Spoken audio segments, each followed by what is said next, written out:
मातेवाचे सुवार्थेंत जेजूचो भोव महत्वाचो दोंगरावयलो प्रसंग आखेर जावन आयलो.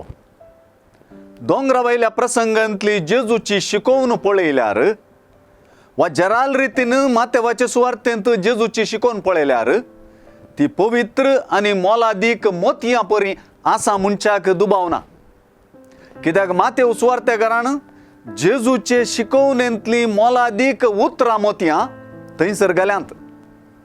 ह्या उतरांची पवित्रताय आनी मोतयां सारक्या मोलादीकपणाचो जिणोसो सर्वांक कळीत जायत अशें सांगूंक येना, पूण आमी मात्र ती जोगासनेन सांबाळची आनी पाळची मनशां जावंक जाय. असलें एक मोतयां सारकें उतर आयच्या सुवार्थेंत धर म्हूण दिसचें हें. देखून जें कितें हेरांनी तुमकां करूंक जाय म्हूण तुमी अपेक्षितात तेंच तुमी तांकां करा. हें मोतया सारकें वाक्य सान फ्रांसीस आसिसी तसल्या सांतान आपल्या मागण्याचो वांटो केलें.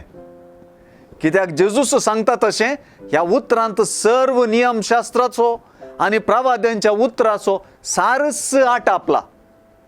असली आनी हेर जेजूचे शिकवणेंतलीं उतरांच अशीर दारवट्यांतल्यान भितर रिगोवंक वाट. ती उतरां क्रांतिकारी, वाळ्या संगी वेच्या रुंद मारोग सोदतेल्यांक ती कश्ट, जिविताक वर्सो अशीर मारोग जेजूच्या पाटलाव्यांक मात्र.